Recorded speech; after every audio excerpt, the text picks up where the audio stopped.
It's not a pretty picture. There'll be a lot of heartbreak for the folks who live out here. Just an indication of a very bad fire season, and it's just a lot of destruction. According to statistics from the National Interagency Fire Center, 2015's fire season is one of the worst in recent memory. And while several western states have fallen prey to the combustible nature of prolonged drought, California is the current hotspot. Drought conditions have been really harsh. We're just asking people to be prepared. Even though the weather's favorable today, we're expecting it to warm out, dry up here later on in the week. So we're not out of the woods yet. We really ask public to maintain that defensible space, 100 feet clearance.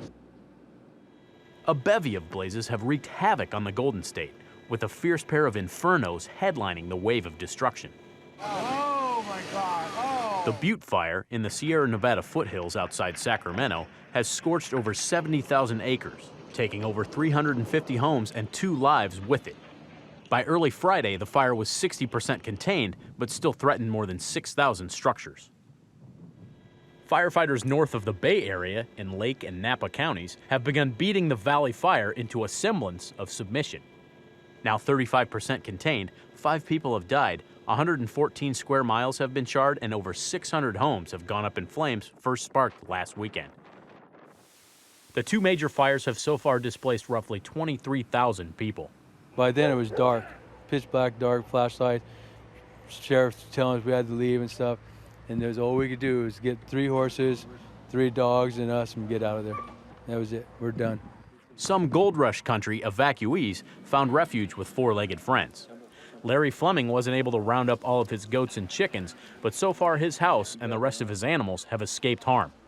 You want to take care of your animals.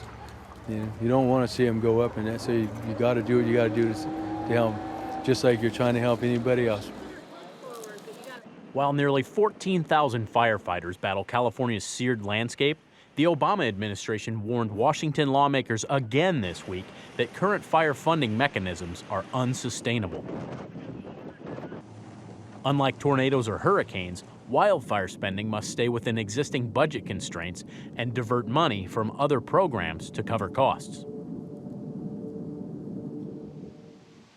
In a letter to Congress, Agriculture Secretary Tom Vilsack revealed the Forestry Service will have to transfer $250 million to battle the current blazes, raising fiscal year emergency spending to $700 million. USDA-FS burned through its 12-month wildfire allocation early in what's become a repetitive trend.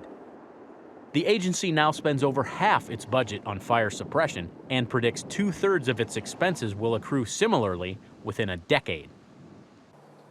The shortage means less money spent for prevention, resulting in more dollars lost on future fires. House Committee Natural Resources Chairman Rob Bishop took issue with the Obama administration, pointing to bipartisan House legislation passed in July that would loosen fire-related fiscal constraints.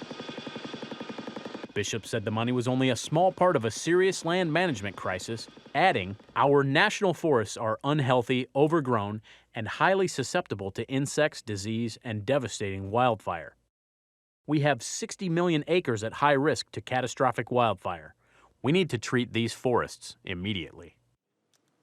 So what we have here is, it's a piece of land that's owned by the Kern County, and they've done a thinning project through here to do a lot of the same thing that we need to do on the forest. Remove a lot of the ladder fuels and the surface fuels and some of the brush so that these trees have more resources, more water, more nutrients, and they grow stronger and healthier. Makes them more resilient to any drought effects, more resilient to bark beetle or any other pathogen. Elsewhere in California, proactive Forestry Service personnel point to county conservation projects that already implement management tactics which mitigate fire triggers. The adults came in, started a gallery where they laid eggs, and here's 2 adult beetles here of the mountain pine beetle. We also use this wood and take it to the mills and supply the market with timber and lumber. And that way we can offset the cost of doing the work, we can offset the cost of fighting the fires, and we're providing a product to the public. Kern County cattlemen like Jack Lavers say though wildfires can be a perpetual problem, grazing actually minimizes risk potential. 90% of the beef industry is actually run on rangeland that is unsuitable for growing other crops. So we're growing a protein that the world needs and that we need to feed the world with on ground that otherwise would be not utilized. And with that also comes some other benefits. You have the environmental benefits that help endangered species through the grazing, and also fire prevention. We're limiting the fuel source. We just need the BLM and the Forest Service and other groups to come together and do some brush management as well. And we'd never see the catastrophic fires like we've seen in Yosemite and throughout the western United States. For Market to Market, I'm Josh Bittner.